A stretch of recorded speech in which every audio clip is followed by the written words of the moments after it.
Buff Nation. Let's go. Historic day today, Ryan. Historic? Because we're talking about one of the best days in Colorado football history. Oh, yeah, we are. You know, people have been coming at me, obviously, from across the border, talking about, how are you guys still talking about this? How are you reliving this? And I'm like, if your program literally ended the existence of another program with one game, you would still be talking about it too. Absolutely. We are the DNVR Buffs Podcast, presented by Illegal Pete's. Check out any of their 10 Colorado locations for happy hour, 3 to 6 p.m. every single day. My name is Jake Schwanitz, RK next to me. We'll get into 62, 36, but we do have some news to talk about today. It seems like the H family has some news to break. I know.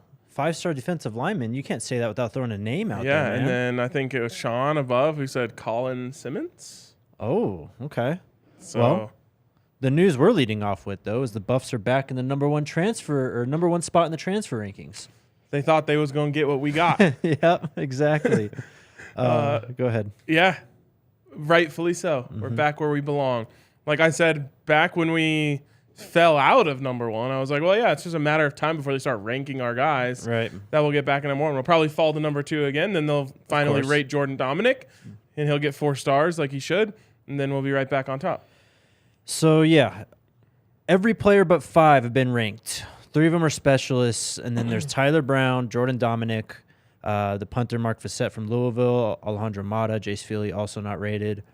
But Tyler Brown and Jordan Dominic should get at least some heavy weighted rankings to push them even further. I think Tyler will come in as a 3-star, and I think Dominic will come in as a 4-star.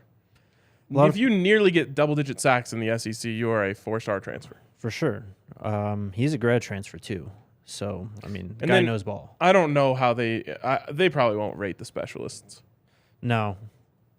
I don't think. But, like, those guys should probably, like, Fassett should probably be a 3-star. He legitimately set records at Louisville last year. How old is he?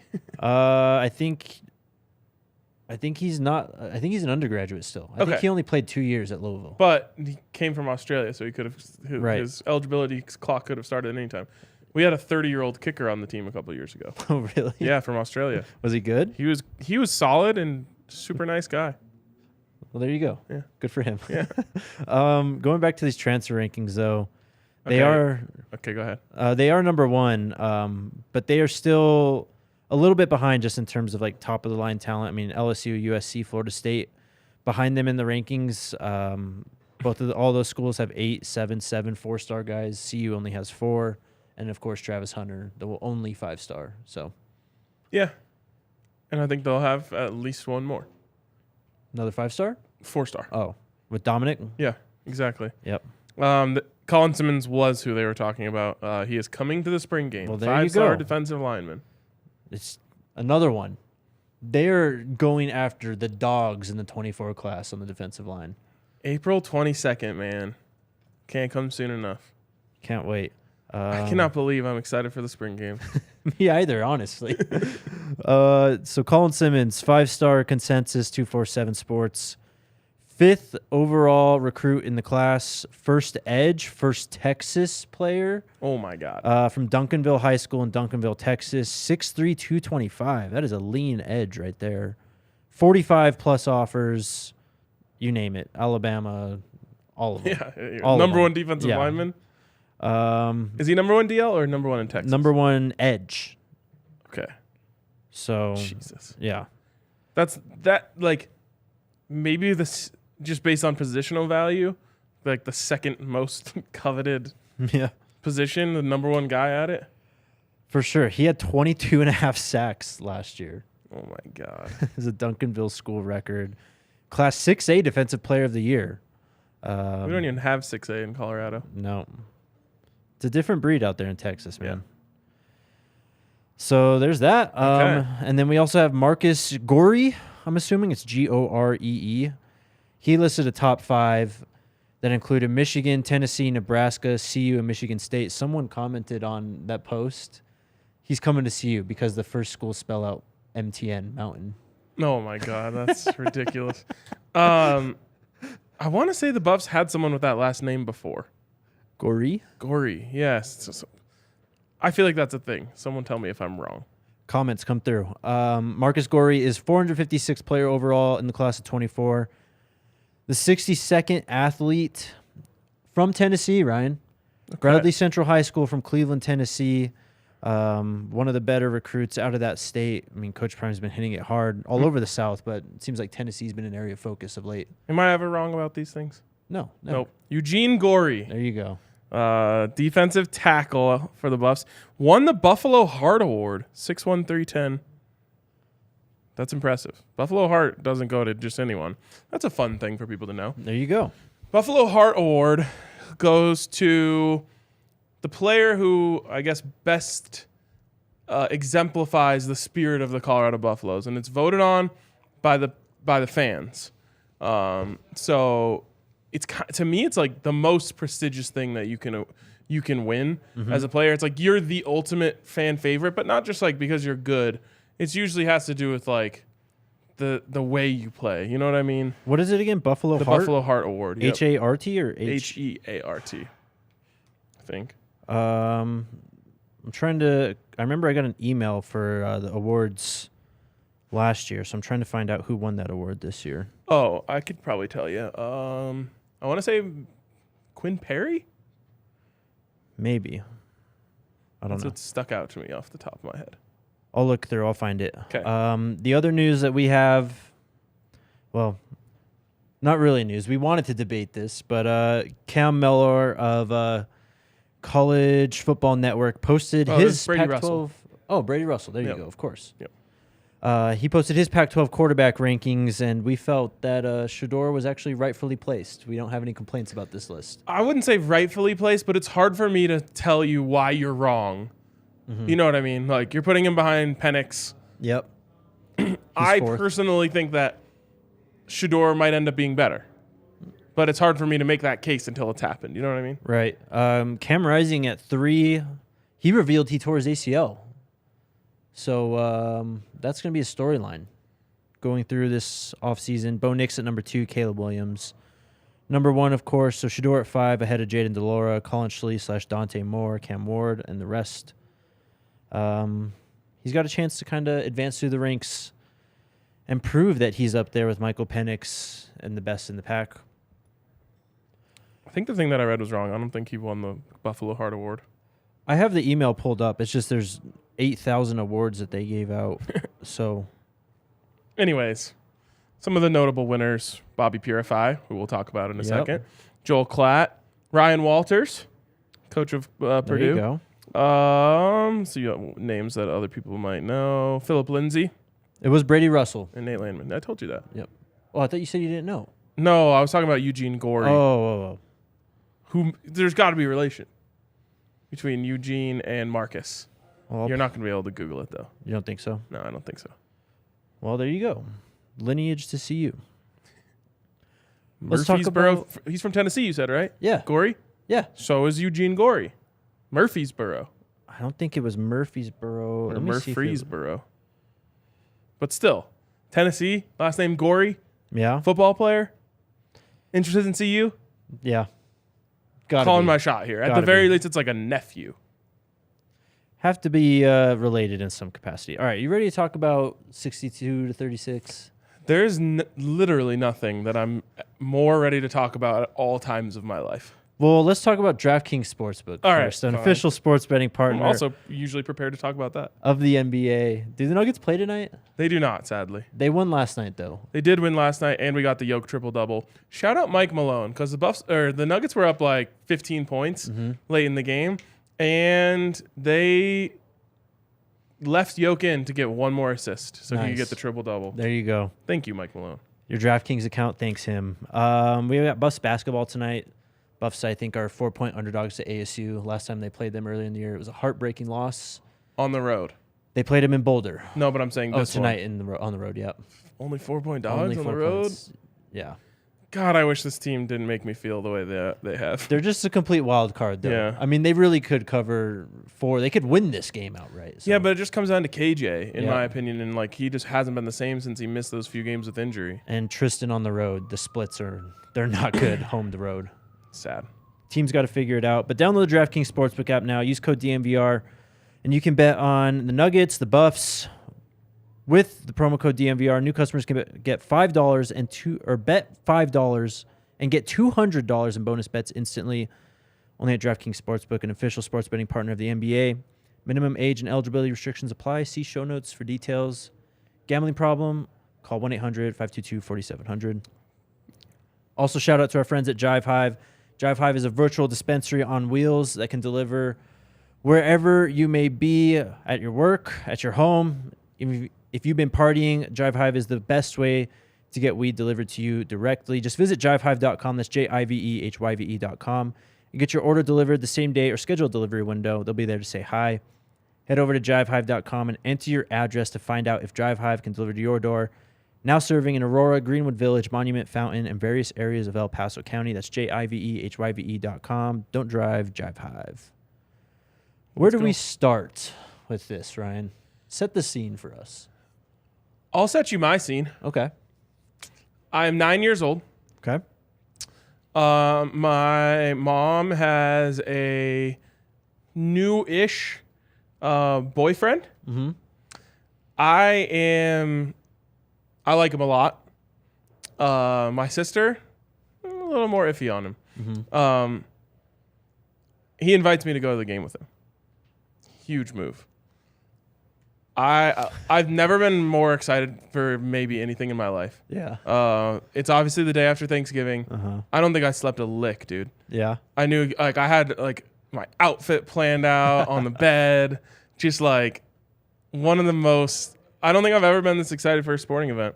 We spent all of Thanksgiving dinner just talking about it. Like, that is unbelievable. So I've written about this before. Maybe I should share this story again for some of the newer fans. We wake up, and I think the game's like a 1:30 kick. Mm-hmm. And Buddy is like, we got to get there at 6 a.m. to start tailgating. I'm like, hell yeah, let's go. Like, I didn't sleep anyway, so right. I'm like, all right, I'm out of bed by like 5:30, ready to go. We at the time had this gigantic tailgate rig. It's basically like the size of like the wooden part of the studio. A grill that long that you have to like take in on a trailer. Yeah. It has like a hood and like all these like pipes coming off of it to vent it out. And so we pull up with this thing at like, I don't know, maybe it's like 6:30 a.m. The guy's like, sorry, the lot doesn't open until 8:30. Buddy just pulls out like 100, hands it to the guy. He's like, I think it opens now, actually. Lets us in. And dude, I'll just never forget the buzz.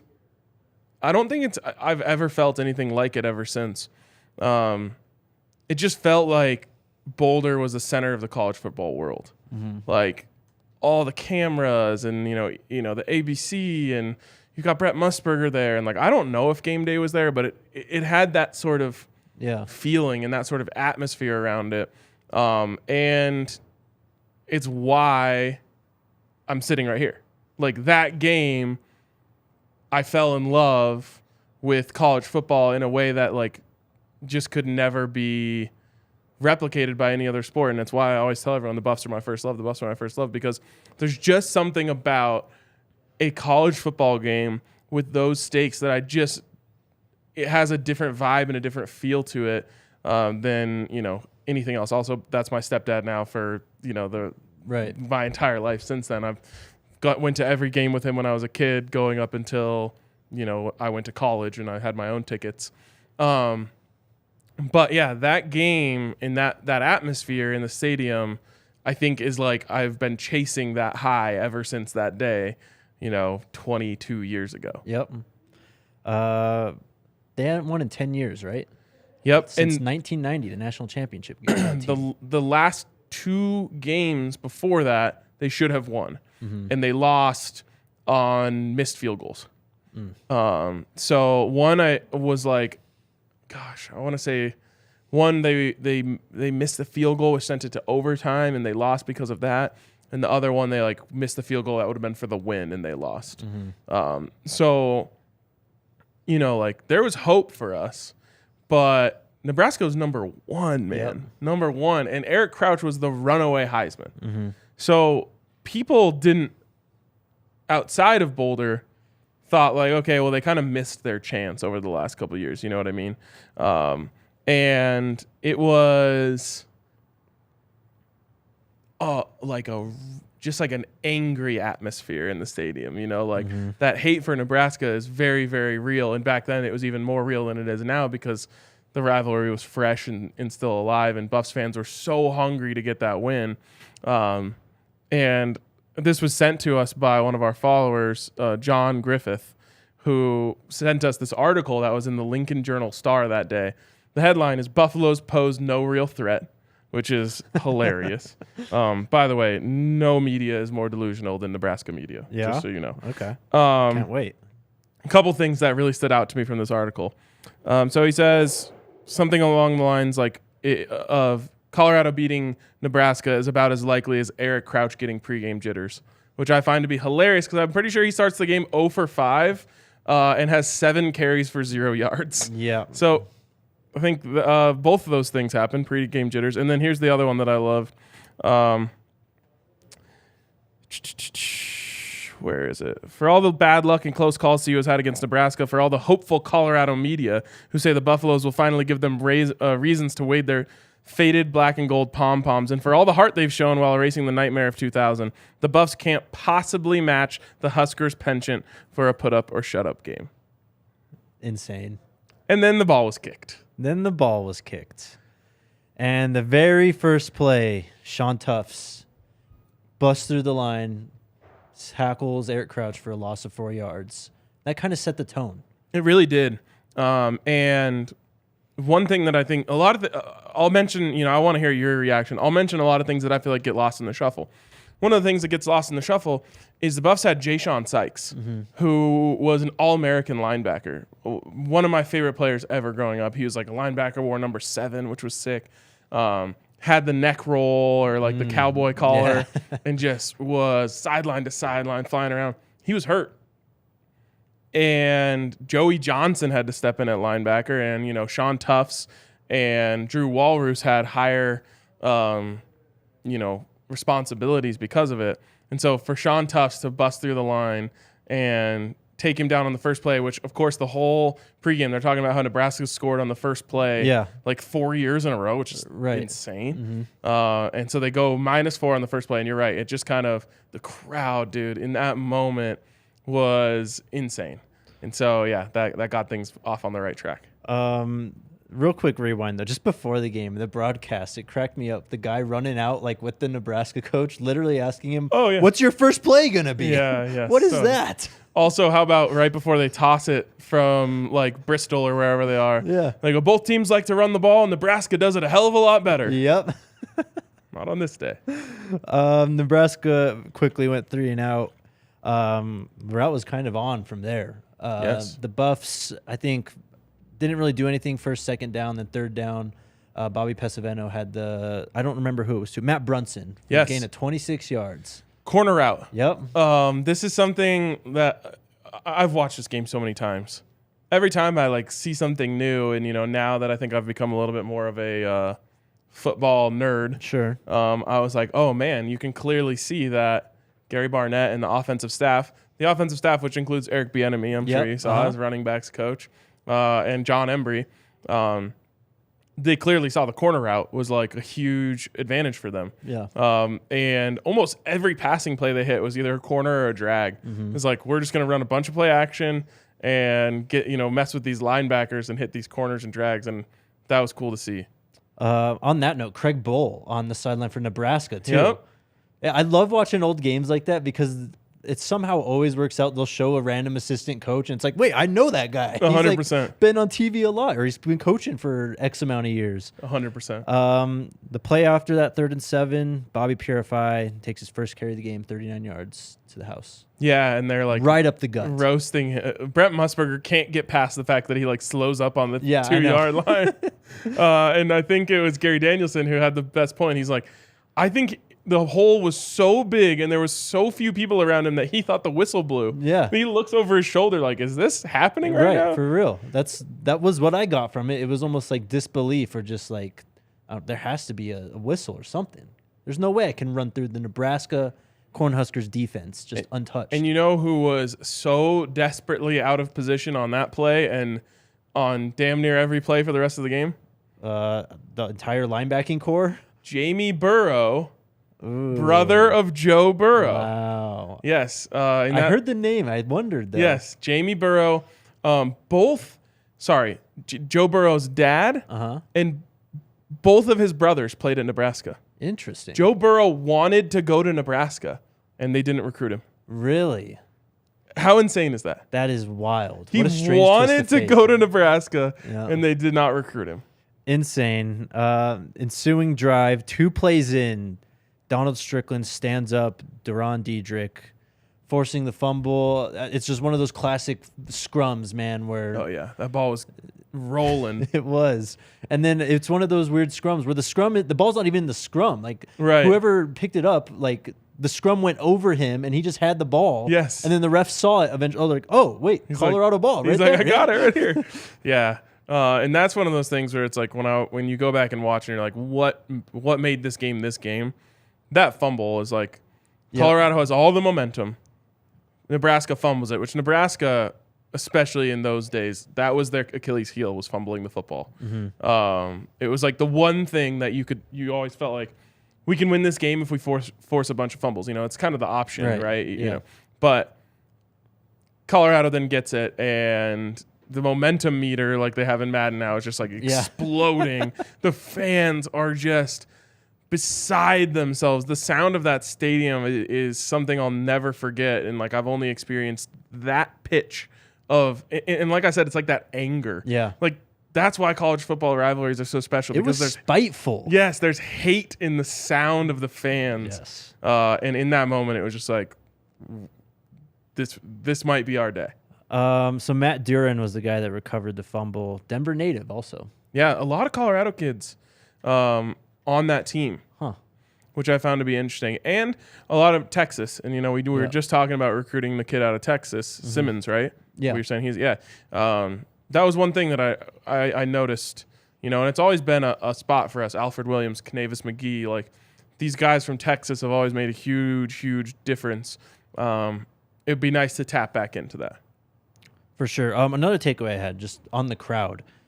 I feel like crowds looked bigger on the 4x3 like camera shots. You know what I mean? Like I feel it. Like when they pan, it's like, oh my God, these stands are towering up above each other. But then I know what Folsom Field looks like, and I was like, no, there's no way. Also, and Folsom Field's bigger now. Yes, and it's weird to see the void where the Champion Center is, and where all the box seats Yes. are, where has the big 1990 National Champion sign up there. That's not there. The Champion Center isn't there. It's just Dow Ward and then just like openness. Yeah, it's crazy. So after the fumble, the Buffs get it back on the very next play. Pesavento finds All-American tight end Daniel Graham on a corner route, 21 yards, touchdown. Daniel Graham, Texas, I think. What a beast. He was a freight train that day. You know, it's funny because he got to the league and goes to the Patriots, and this is obviously the pre-Gronk, Aaron Hernandez Patriots, and I think they wanted him to bulk up and just become a blocking tight end. So, like, when you talk about his NFL career, which involves multiple Super Bowls, he's just thought of as like almost an extra offensive lineman because he was just such a beast in the blocking game, and he was in this game too. But in this game, you see him like smoking linebackers in coverage and safeties. Yeah. Yep. The Buffs were up 14-0. 1 minute and 22 seconds elapsed off the game clock. Crazy. Just killing them. And in the comments I mentioned Laviska out of Texas. Like, there's been some just unreal game changers coming from Texas for Colorado. Yep. So the game kind of hits a little bit of a lull here. Well, how about Bobby Purify has the 78? Yep, okay. I was getting to it. 2 punts exchange, but Bobby Purify, the 78-yard touchdown, called back on a holding. On some bullshit.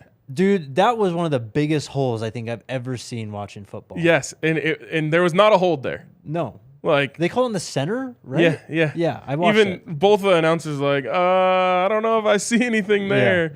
And like, of course in the stadium, and you're just like, they're bailing him out, like classic Nebraska bullshit. Yeah, man, it was crazy. Nebraska's first 4 drives. Oh yeah, Daniel Graham's a Colorado kid. That's my bad. Oh, there you go. First 4 drives for Nebraska: punt, fumble, punt, turnover on downs. Eric Crouch slips on the 4th and 1, running the triple option, and so beautiful. Yeah. Like dominating them was awesome, and then Eric Crouch just falling flat on his face was also so awesome. Yep. I was watching that and just wondering, literally and figuratively. I couldn't believe he was like the guy that the NFL scouts wanted. Yeah, I mean, not really though, because they tried to convert him to wide receiver right when he got to St. Louis. I think he was drafted by the Rams, and they tried to convert him to receiver, and he said, "I'd rather retire than play receiver." Wow. So he never even played in the NFL. That's crazy. I didn't know that. So then next Colorado drive, Pesavento finds Graham again. He gets all the way down the 1 yard line. How long? He ran for like 50 some yards or something, like just down the top sideline on the. Who's that? Daniel Graham. Oh, Pesavento finds him. He runs all the way to the 1. Yep. And then Pesavento sneaks it in like 2 plays later. Yep. The Buffs are up 21-0. It's like 7 minutes left to go in the first quarter. And like the announcers they just don't even know what to say. Mm-hmm. They're just like, what is happening here? Blown away. Yep. Nebraska finally scores a field goal, and then Chris Brown starts just going off. It was a lot of Bobby Purify early on, but Chris Brown comes in. Eventually scores 6 touchdowns. Yeah. Chris Brown, someone in the comments said, like, that was the day Chris Brown became my childhood hero. Same. Yeah. In what I didn't know at the time, 9 years old, I obviously followed the Buffs closely, especially that whole season. That was the first season I went to every game except one, which I've written about. I didn't go to the Fresno State game that they opened the season and lost. That, by the way, that's David Carr really? as the starting quarterback, and someone else who was like really dope. So they lose to David Carr in Fresno. I didn't go to the game for stupid reasons, and I went to every game after that up until last season. Last season, missed it for one of my best friend's weddings. It was the first game I missed since the second game of that season. Insane streak. But I didn't realize at the time as a kid, like Chris Brown was the 3rd string running back. Yeah. It was Cortland Johnson who gets hurt early in the game, Bobby Purify, and then Chris Brown. And then obviously Chris Brown becomes kind of like him and Bobby kind of are the stars the next season, which was like, now I'm like fully in. Right. So like I always just thought like, yeah, Chris Brown was the star. No, like that kind of was when he became the star. Yep. He scores his first touchdown. Scores 28-3. The Buffs had rushed for 130 yards, 3 touchdowns on only 10 attempts. Wild. Chris Brown scored again after that, and the score was 35-3. It was over. The game was done. And we're in the second quarter. It seemed. And that's something that I remember every time I rewatch this is like, wow, there was some adversity in this game. Yeah. And I just tweeted at Bobby Pesavento, who tweeted at me this morning, who of course is the quarterback of that game. And man, the ball looked incredible coming out of his hand in that game. He was throwing it. 6'5", like he could sling it. But in the article written by the Lincoln Journal-Star, they called him the slow-footed but gutsy Pesavento. And again, you just like a little new nugget. They're down. The lead gets cut to 12. Yep. The Buffs have the ball deep in their own territory, and there's a chance they go 3 and out and punt the ball back. It could be a 1-score game. Slow-footed but gutsy Bobby Pesavento scrambles out of the pocket on a play-action fake. I think he runs for like 23 yards. That might be the biggest play of the game. Yep, for sure. Because then they get right back to running the rock. Chris Brown goes for a long touchdown, and order is restored in the game. But right, you almost forget, like, because it was such a bludgeoning of that Nebraska defense that has a stupid nickname for themselves, and they think they're all proud.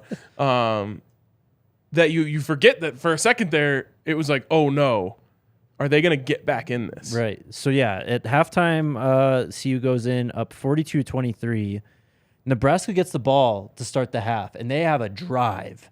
And they get all the way down to the 1-yard line, 4th and 1. Donald Strickland, once again. Beast. Just, I mean, That's just targeting the ball at its finest, right? Right, and I think it's Walrus who kind of stands him up, grabs him from the lower half, and Strickland just pops the ball out, and they fall on it, and it's just like, okay. And it just falls right into, I don't remember whose it is, Yep. but just falls right into a guy's hands. Massive momentum there. The Buffs only had like 3 drives, or I think they had 3 drives in the third quarter, but they were all short drives because they got the ball on the 1 after the fumble, so they had to punt away. Nebraska drove back down. I think they might have scored a touchdown, made it 30-42. Yep. And then the Buffs went 3 and out, and then Nebraska I think had another long drive. And they score, or did they score? I think that's the drive that preceded the Pesavento scramble that I was talking about. So they pinned them down deep. And then kind of towards the end of the third quarter or start of the fourth quarter, Chris Brown scores, I don't know, what is this, his third, fourth touchdown at that point? I think it was his 4th, and then 5 and 6 are the ones that just completely make it a blowout. But it was close for that after they're in the third quarter. What's funny is I don't remember that. I remember a lot of things about the game. I don't remember being nervous in the stands. And I think it's just when you run the ball like that, it's just so hard. You're just so confident that we're going to be able to get a drive when we need it. Yep. I mean, they were just caving in the front 7. The linebackers were completely uninterested in trying to fit the run. They were just out of the picture the entire time. I know. It's insane. Rewatching that game every time, it just this linebacker's over here, this linebacker's over here, and there goes the running back right up the middle. Right up the middle. Andre Girard and Victor Rogers. I mean, 2 future NFL players who were just eating in that game. There's the one Chris Brown touchdown where Girard takes his man all the way out of the back of the end zone and plants him on the ground, and it's just and they show him running to the sidelines. The players are just going insane. Not really related to the game, but Bob Stoops calls into the game to for start so long. Yeah, what is going on? Bob Stoops is. He's got a game. He has a game that they lost. Yes. They go on to lose that game. So Colorado plays Texas, and friend of the DNVR Broncos podcast, Chris Sims, the next week. Yes. He actually got injured, and Major Applewhite had to come in for him. But Oklahoma loses that day. They're the favorites to go to the national championship after Nebraska loses. Oklahoma loses, so they don't go to the Big 12 championship. So Nebraska and Oklahoma, who are the 2 favorites to win the Big 12 all year long, neither of them go to the championship game. Colorado beats Texas and, then gets snubbed, and somehow Nebraska goes to the national championship. What is that? I'm so glad we still have to deal with that shit, kind of. Yes. I'm so glad we're out of the BCS era, though. Oh, I know. And I think it was 0.01 point or something so bad. Of BCS points that ends up having Nebraska go over Colorado, because Colorado is 15 going into that game. They jump all the way up to 5, I think, going into the Texas game. They beat Texas. So now it's okay, well, we're going. Yeah. Now, the other side of this is it's kind of great because Miami, an unstoppable Miami team, just mops Nebraska. Right. So it's all right, fine. They can take that beating. I think there's 10 or more NFL players on that. That's it's hard to remember who all those guys, but I think that was Clinton, or no, not Clinton Portis. Willis McGahee. Ed Reed, yes. Ken Dorsey. Dorsey. Yeah, because they're talking about Jeremy Shockey and Andre Daniel Johnson. Graham. Yeah, exactly. That team was, I don't know if anyone was beating them. No one was. Yeah, I'm glad we're out of that. Also, the lack of replay, and this was before replay was implemented.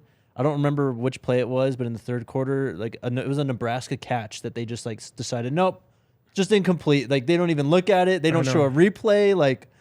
I'm glad we're past that stage of college football too, because that sucked. Kind of nice, honestly, watching it, in my opinion.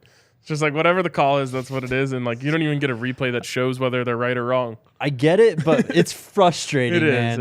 It is. Yeah, I mean, it's nice that they get it right now. The thing is, they don't always get it right now. Right, and that's my thing is I was talking about this when it came to the Super Bowl. I'm just if we're going to try and use technology to get it right, let's use as much technology as we possibly can to get everything as right as we possibly can. We're half in on tech right now. I know. Have a skybox ref who's watching from upstairs. They get to see all the replays. They can buzz into the ref, say that's not defensive holding. Yep. That's not this, whatever. It's not going to fix everything in a judgment call is often going to stay how it is, but let's go all in. We should have the same technology they use for VAR in soccer to see if the ball crossed the goal line, to see if the football crossed the goal line. Yep. No, I agree. We'll get there one day. Back to Bob Stoops. We got a Quentin Griffin mention when he was talking. Oh, wow. I know. Broncos, not legend. Not legend, but he was a dog. Yeah, he was. Little tiny guy. Little guy. He had some wheels, though, man. Mm-hmm.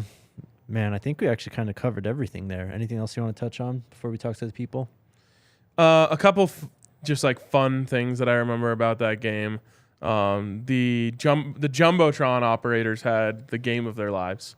They had like made all these skits that they would play up there that was like Boulder versus Lincoln. Mm-hmm. So it would be like, or it was like Colorado versus Nebraska. So it would be like Colorado and like show like all these like extreme sports and all this stuff. And then it would be like Nebraska. And it would be like a cow like like grazing on grass. Literally like, some corn. Yeah, exactly. Like the crowd would just lose their fucking minds.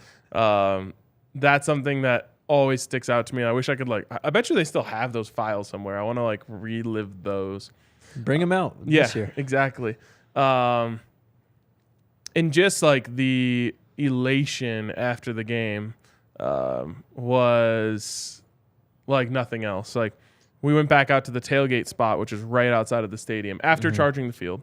Which Brett Musburger clearly had never seen the like collapsible goalposts. Yeah, they're going down so quickly. So that's the fastest I've ever seen the fans take down a goalpost. It wasn't the fans. It wasn't the fans. They took down one, but we did get the other one. And so like everyone is just partying on the field for felt like an hour. Yeah. And then we go back out to the tailgate site, and like they don't let you do this anymore. But like we just stayed out there like all night, and like everyone did. Like no one left Folsom. Everyone just stayed there celebrating and like cheersing and reliving all the moments and talking about it, talking shit to every Nebraska fan that walked by. So yeah, it was like that game changed my life. Yeah, for sure. It's legitimately ended Nebraska's program. And that was the last point. So the Buffs go on to win the conference championship the next week. Nebraska has not won a conference championship since then. So I think they won the year before or recently before that. That conference championship that Colorado won the next week is the more recent than any one that Nebraska has. Nebraska has never been the same since that day. I even had a couple of their fans in my mentions today, like admitting we've never been the same since. That is like the most beautiful thing I could ever read. Love them that. admitting it, because I know it. Yeah. Seeing them admit it is a beautiful thing. Yeah, for me, it was just cool seeing that because I never really watched the Nebraska. So I got to see it, I guess, in its final form, truly. There you go. Against CU. Get your questions in now, guys. Hit that thumbs up button. We're only at 108. We can get to 200. 3 Nebraska fans in here hitting us with the thumbs down. Got to drown them out with at least 92 more thumbs up. Before we get to your questions, shout out to Breckenridge Brewery. Breckenridge Brewery and DNVR have teamed up to give some lucky DNVR fans the ultimate game day experience, not just for the Nuggets, but for the Avs also. For the Avs, we are giving away 2 tickets to their March 9th game. That's a Thursday against the LA Kings. You also get Lexus Club access, a parking pass. Happy birthday. It's my birthday on March 9th. Oh, yes. Well, that's what I meant. DNVR gear also included. The Nuggets giveaway is going to be March 30th. That is also a Thursday. They are playing the New Orleans Pelicans. 2 tickets courtside, row 2. Also, Lexus Club access, parking pass, DNVR gear. Head on over to thednvr.com/BreckSweeps and complete the form to enter. Must be 21 or older. Links are also in the show description, and winners will be selected 1 week before each game. So you have about 2 weeks before this Avs giveaway then? Yep. So there you go. Damn, I'm going to be 31 in less than a month. That's crazy, man. I turned 30 this year. Don't let anyone lie to you and say that it's great. It's just not. I'm expecting that exactly. So shout out to the American Raptors at Infinity Park. If you didn't get the ticket you wanted as an elite athlete, check out the opportunities at Infinity Park. Rugby just may be your next ride. The American Raptors moved up to the brand new Super Rugby Americas. Make sure you follow along at DNVR_rugby. Their guy, Colton Strickler. Also follow the DNVR Rugby podcast. They keep you updated with everything rugby there. exclusive interviews, all that stuff. Shout out American Raptors at Infinity Park. In the comments, Tyler Brown wants to know if you know what the N on Nebraska's helmet stands for. No. The old joke is knowledge. Ah. But I have an updated version of this because one of the most hilarious things ever happened last year when Nebraska went to Dublin to play Northwestern. Yes. They lost, of course, as like 14.5-point faves, which was incredible. But an incredible thing happened where Nebraska fans thought that like the Irish were supporting them because they had these red N's in their car windshields, and they're like, "Oh, this is cool." They like taped that in there to like choose a side. No, the N actually stands for novice, and it's something that new drivers, when they get their license, have to have for the first 2 years of driving on their car. That's hilarious. So I say the N stands for novice. Someone else said, "Great pod. Do the CU Oklahoma 07 game or the CU Georgia 2010 game next." We should do that. Like it can be part of our off-season series. You watch a game for the first time. I give my experiences from it. I think that was fun. Oklahoma 07. I think I've told you a little bit about that one. Was insane. The Bradford DeMarco Murray game. Yep. And then Georgia in 2010 is an interesting one for several different reasons. Matt Stafford, or is he graduated by I think it was Murray. Okay. Remember that guy? Yeah, Aaron Murray. Aaron Murray and AJ Green. Ooh, okay. Yeah. And that was my first, one of my first games as a student. So that was fun. Dope. Which one do we do next then? I don't know. We're at 2001. There's a couple other bangers before we get all the way to 07. So I'll have to make the list. Okay, sounds good. Looking forward. We also have to see which ones are on YouTube.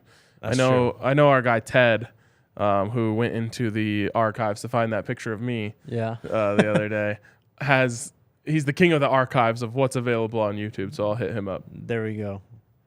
Maybe you can help me find some NFL 22 film on YouTube also. Probably not. I found some before. Oh yeah, they're out there. It's old like stuff, like 90s, early 2000s. That sounds sick. Yeah. All right. Questions? From Angela. Angela's back. She says, did CU hiring Coach Prime ruin Matt Rule's mojo at Nebraska? Matt Rule sounds like a defeated man. Matt Rule says he will recruit high school, mostly not winning with that idea. So Rule was definitely hired before Prime was, right? Yes. Like just before? I want to say that. Yeah. It feels right. I feel like Rule was one of the first ones. Right, because, wow, it smells like bacon. It smells like bacon hardcore. It smells so good in here. I'm glad I wasn't the only one that's like, damn. Yeah. Anyways, yeah, like Nebraska fans were kind of doing their whole like victory lap thing. Of course, they would have never hired Coach Prime because they're Nebraska. Yeah. Which is obviously idiotic. But I mean, our benefit. Did they really have any momentum though, even after the Matt Rule hire? I don't think so. Anyways, I see defeated man too. Yeah. Like, even like his personal upkeep looks like it's lagging. Huh. Ever since I think going to the NFL and just getting smacked around has to just like beat down your ego quite a bit. Yep. So we'll see. We'll see. They did have some good recruiting wins. Like I can't deny that. They did. Obviously, they got Malachi Coleman because of his mom. He'll probably transfer to Colorado eventually, but of course. Yeah. So they're better now than they were this time last year, I think. Yeah, I mean, the Scott Frost experiment was a complete disaster. So, and it started with a loss to the Buffs. How beautiful is that? I remember watching that game too. That game was sick. It was a great game. Next one. Andre asked, did y'all see the well-off video last night? Man, Tyler Brown going to be a problem. The boys are working. Dude, Tyler Brown looks bigger every time I see him. I know. Did you watch the tug of war? No. Between them? Yeah. They were talking about that a bunch in the comments. Yeah. Oh, wait. I think I did. No, I didn't. I saw a clip like teasing it. Cameron Soman Craig. Dog. Really? Yes. Damn. Jimmy, he went again. I can't remember who was on his side, but he was like the close guy on his side of the rope. Not like the anchor, you know? Yeah. And they were going up against Jimmy Horn and Montana, and Cam was dragging those kids. Damn. Yep. Good stuff yesterday and well off, though.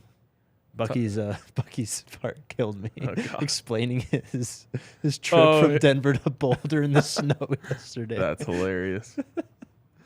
Super chat from EJ. We are coming up from Houston. 6 people. Let's go. What's up with the tailgate action?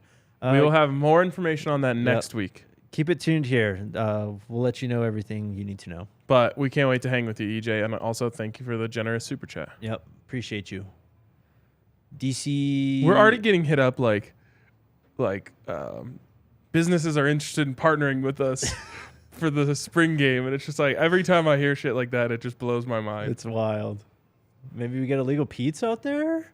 Maybe. Oh. DCB channel asks Tua to ask about who the team captains will be. That's actually a good, fun question, I think. Shador for sure. Trevor Woods, Van Wells. Yeah, Van Wells. I mean, having the quarterback and the center both be captains seems like a fitting thing. Yeah, Montana. Question for the Coach Prime OGs in the chat. Does he do traditional captains? Because I know he does like a leadership committee. Remember, like, right. They had like different markings on their uniforms for different things. He kind of does the rotating captain thing. Yeah. He was doing that last year too. Yeah. Montana, I think, would be a great captain. Yep. Would love to see the C on Travis Hunter too. That would mean a lot. Yeah. We'll see. Faith Rush Money. Was Trevor Woods recruited for linebacker out of high school? I don't think so. No, he was way too small to play linebacker coming out of high school.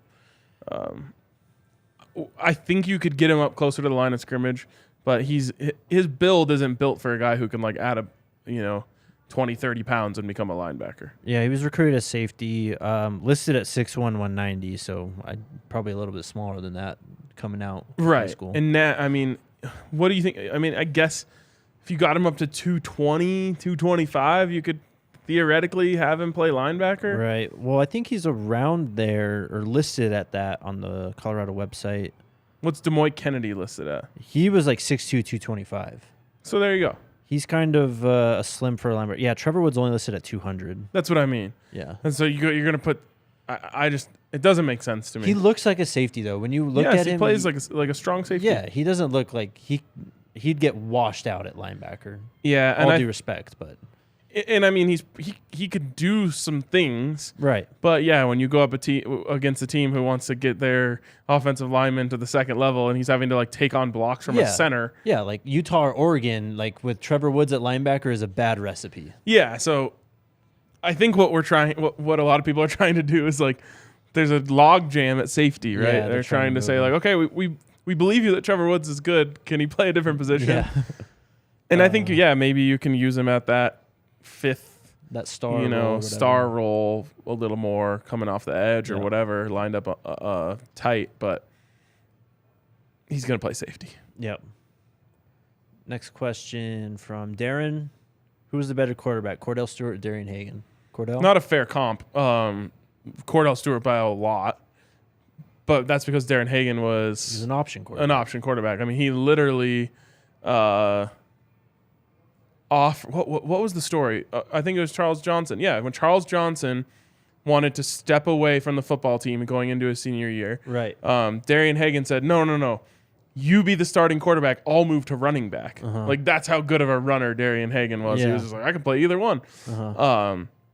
So Cordell Stewart was like a freak at the position. I mean, he was like Cam Newton before Cam Newton. Yep. So he was definitely the better quarterback. That reminds me, someone messaged or sent us a Twitter reply or something and told us to watch Winston Watkins Jr. YouTube video. He plays for Cam Newton on his 7-on-7 team. Cam Newton's coaching a 7-on-7 team. Yeah. Interesting. And Winston Watkins is an absolute dog. Is he big? Not small. He's very smooth. Okay. Very, very smooth. Nice. You got to send me that. I will. It's a great watch. But yeah, plenty of Cam in that video. I did not expect that going into that, but interesting. Yeah. Interesting. Very interesting. Next question from Renegade. Why did Nebraska change their field to AstroTurf in the 80s? Everyone changed to AstroTurf in the 80s, didn't they? Yeah, I have no idea. Terrible. Oh, I know. This is a This is a joke. Oh, is it? Yes, but Explain it to me. It's a little bit. I don't know if it's aged well. I'll let them answer it in the question in the comments. I'll ask you after. Jabriel, why won't Pac-12 start their own streaming service? I think that's something easier said than done. Please, for the love of God, do not trust the Pac-12 to do something like that.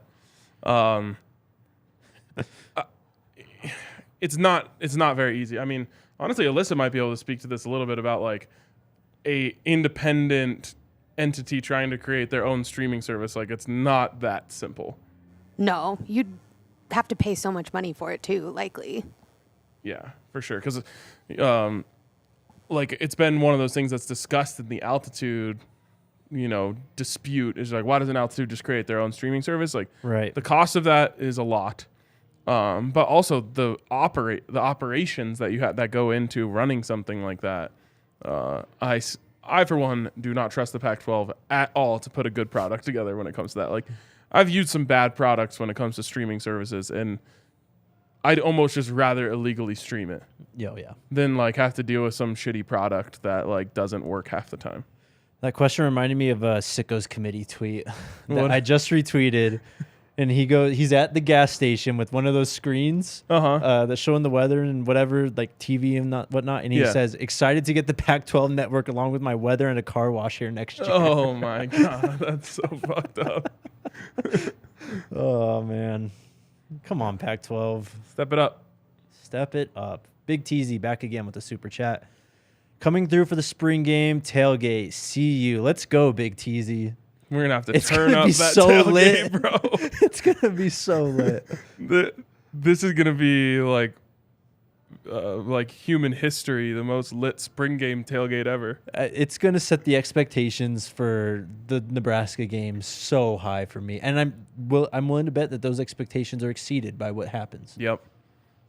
I feel much more comfortable interacting with people that watch this show at the spring game than I do at the Nebraska game. Oh, yeah. So that's a dark side of me. It's going to be, I can't wait, man. It's going to be a fun time. Anything else, Alyssa? That was it. So there you go. 62-36 day. It was a good time. Well, Renegade, why don't you tell the chat what the punchline of the joke is? Come on, Renegade. We're all waiting. Anyways, I'll finish it for him. It said that Nebraska went to AstroTurf because the cheerleaders kept grazing on the grass. Yikes. There it is. So, yes, one of the many Nebraska jokes that have been around for many years. We're going to have during Nebraska week, just like a Nebraska just dog on them segment. Maybe the last segment on like Friday or something, just where you get to rip into them just for 10 minutes straight. Yeah, I would love also, like, we got to get Matt McChesney on that week. Oh, yeah. Maybe even Bobby Pesavento. Like, here's some of I would love Lawrence Vickers. Like, here's some of the real stuff from behind the scenes. Would be amazing. Well, there it is, guys. Is the spring game fixing to be the modern day Woodstock? I mean, I can't put any expectations on it. I'd just rather wait and see at this point. Yeah, we gotta get some stuff together. We'll start getting it figured out. We're working on it. All right. All right, that's all we got. See you guys tomorrow. Let's go Buffs.